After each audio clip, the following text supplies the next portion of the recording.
teman-teman semua, ini adalah hari keduaku pasca lahiran sesar di Abu Dhabi.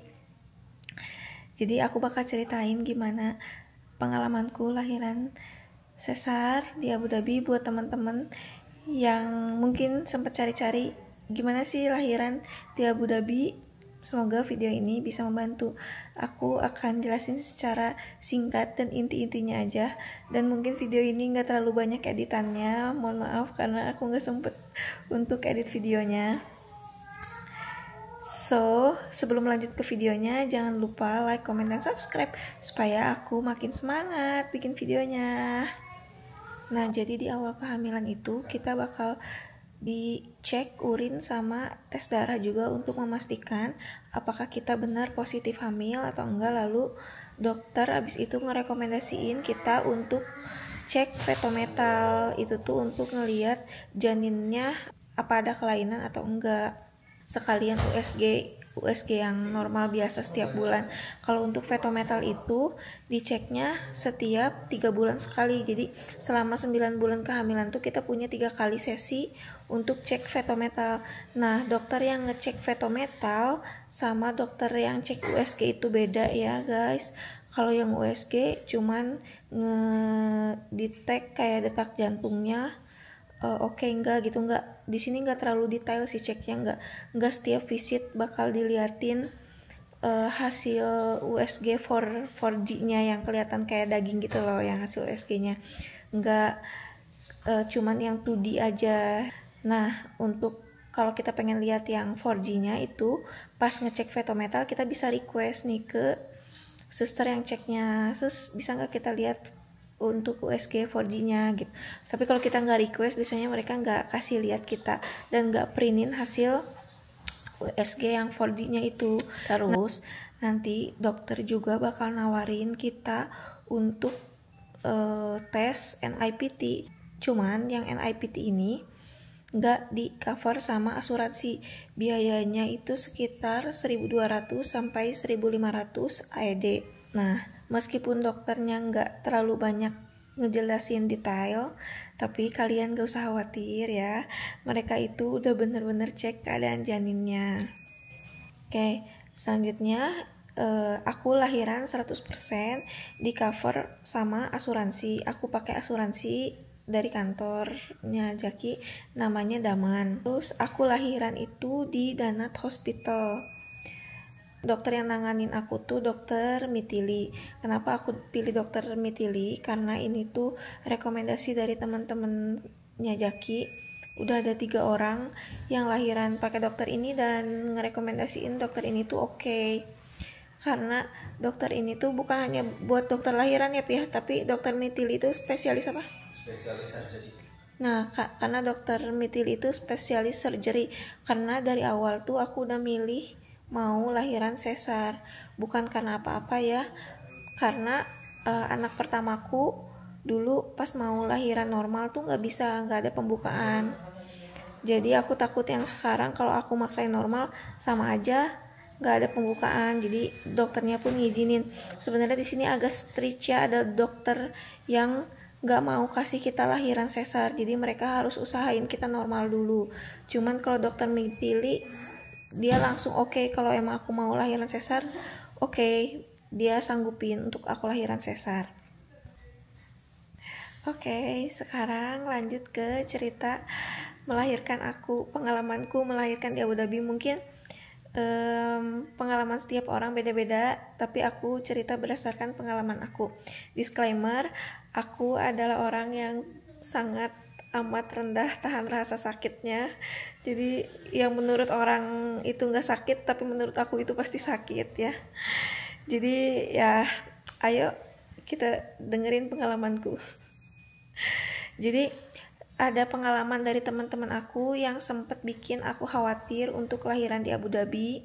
Adalah mereka selalu tanya apakah orang tua kamu bakal kesini atau enggak, karena di rumah sakit Abu Dhabi tuh enggak di take care sama susternya.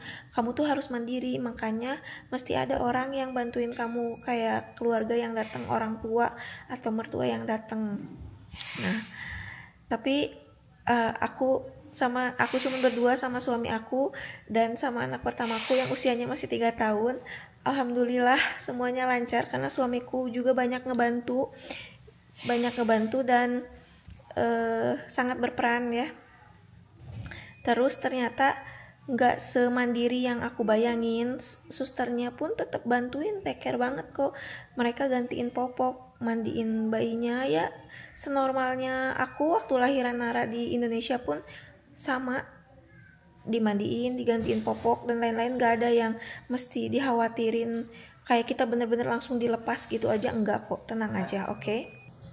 Terus selanjutnya ada juga temen aku yang cerita kalau dia lahiran di ruang operasi tuh lama banget, bisa sampai 3-4 jaman.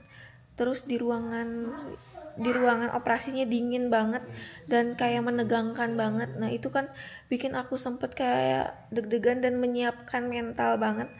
Tapi dari pengalamanku bener-bener take care itu loh suster dan dokter-dokternya tuh. Semua orang, ada sekitar 10 orang di ruang operasi, mereka semuanya fokus sama tugas mereka masing-masing sampai mereka cek, make sure banget data-data kita, dan semua orang pokoknya ngelakuin tugasnya tuh dengan baik banget di ruang operasi. Nggak ada yang nggak fokus, semua orang tuh fokus. Katanya kan lahiran sesar anak kedua tuh bakalan lama di ruang operasinya karena mesti bongkar jahitan dari yang anak pertama.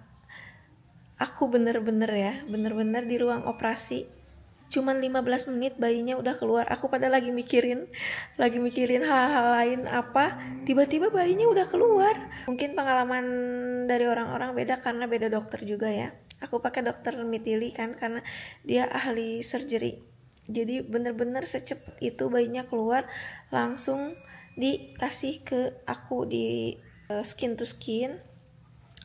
Terus susternya juga bantuin aku skin to skin, bener-bener take care banget, help banget. Di ruang operasi sama sekali gak ada tegang. Katanya kemarin sempat aku buka sosial media, terus baca-baca kan pengalaman orang bahwa kalau suntik epidural yang dari tulang belakang itu bakalan sakit banget katanya. Terus sampai membekas banget kayak traumanya suntik epidural. Terus aku kan kayak udah menyiapkan mental, udah deg-degan banget. Tadi kan aku udah mention di awal kalau aku tuh nggak tahan rasa sakit. Udah nyiapin mental, ternyata nggak kerasa apa-apa. Kalau harus di deskripsiin 1 dari 10, cuman 1 sih sakitnya. Kayak kerasa banget ada yang masuk ke dalam kulit kita, tapi nggak sakit, kayak biasa aja, sama sekali nggak sakit. Oh ya, ada yang bilang juga katanya pasang kateternya sih yang paling sakit, ngeri banget, lain-lain. Sama sekali nggak sakit. Dipasang kateter tuh setelah aku disuntik yang epidural itu, jadi udah nggak kerasa apa-apa kan, setengah badan tuh udah dibius, sama sekali udah nggak kerasa apa-apa. Terus pas udah lepas kateter pun ngeri-ngeri kan, karena habis lepas kateter takutnya pipisnya sakit. Ternyata enggak juga, pipisnya biasa aja, nggak sakit. Cuma nih emang ada sih sadis-sadisnya. Sadis-sadisnya adalah pas ke operasi sebelum 12 jam udah harus belajar jalan berdiri. Waduh, kemarin aku tuh baru beres operasi dari ruang operasi tuh jam 7 malam. Beres nih, masuk ke ruangan kamar. Terus subuh jam 4 subuh perawatnya udah, susternya udah suruh aku berdiri. Itu sakitnya udah sampai nangis banget. Aku nggak ada videonya karena kemarin lagi subuh ya. Nah, udah sampai nangis banget. Tapi bukan tanpa alasan, susternya bilang suruh jalan dan belajar jalan dan berdiri itu karena semakin lama kita menunda jalan dan berdiri, nanti bakal semakin sakit meskipun udah dikasih painkiller. Karena badannya jadi nggak terbiasa untuk bergerak. Memang awalnya sakit banget, 8/10 sakitnya. Tapi setelah itu udah leluasa aja, bisa jalan-jalan, bolak-balik ke kamar mandi, udah dilepas kateter, udah bisa duduk, udah bisa miring kiri kanan, udah jadi lebih baik daripada kita menunda-nunda untuk nggak jalan. Nanti semakin bakal sakit ke semua tubuh kitanya gitu. Kalau misalkan sakit, kalian bisa minta strong painkiller, jadi jangan minta painkiller yang biasa, tapi strong painkiller, oke? Terus mungkin ada beberapa barang yang bisa aku rekomendasiin, yang aku tuh kelupaan banget nggak bawa barang itu. Selain perlengkapan ibu, anak, maksudnya bayi yang dilahirin, terus sama suami, ada juga nih kayak AirPods, untuk kadang kan bosen ya kita di rumah sakit kayak lagi breastfeeding atau pas bayinya lagi tidur, bisa sambil chill dengerin YouTube atau murotal, bisa pakai headset. Nah itu aku lupa nggak bawa. Kalau bisa bawa kipas angin yang portable itu loh, karena aku ngerasa, karena kan sekarang udah mulai mau summer nih, jadi aku serba salah. Malam-malam tuh aku mau hidupin AC tapi takut bayinya belum terbiasa suhu dingin, tapi akunya juga kepanasan. Jadi coba kalau kita bawa kipas portable kan enak ya, bayinya nggak takut kedinginan, tapi kita bisa kipas-kipas gini sendiri. Bantal leher, jadi nanti tuh setelah kita udah jalan, susternya bakal ngerekomendasiin kita untuk breastfeedingnya duduk kayak gini, kayak aku sekarang duduk gini kan pegel ya gini gitu. Terus kalau ada bantal leher, pas kitanya ngerasa ngantuk, kita bisa senderan kayak gini gitu. Nah itu yang lupa nggak aku bawa.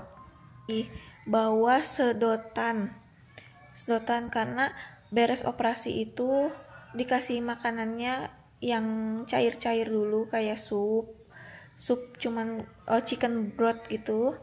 Itu kan agak lama ya kalau disuapin pakai sendok cuman gini. Tapi kalau kalian bawa sedotan kan enak, tinggal disedot gitu tanpa. Beres dari operasi, susternya pun ngecek banget tensi ibunya, ngecek keadaan ibunya banget, dan ngecek gimana keadaan bayinya, sehat enggak. Bener-bener bolak-balik dicek, di make sure banget bahwa bayinya tuh sehat, ibunya pun sehat. Pokoknya buat kalian yang mau atau bakal lahiran di Abu Dhabi, nggak perlu khawatir, nggak perlu terlalu cemas. Di sini tuh udah canggih banget. Dan kalau lahiran di Danat dan emang berencana mau sesar, aku rekomendasiin dokter Mitili, karena segercep itu guys, cuma 15 menit bayinya udah keluar.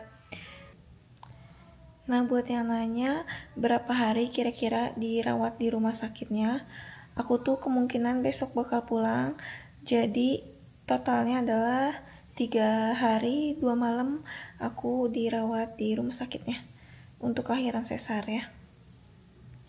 Semoga ibu-ibu yang lain yang mau melahirkan lancar lahirannya, jangan tegang, relax aja. Di sini udah canggih, oke?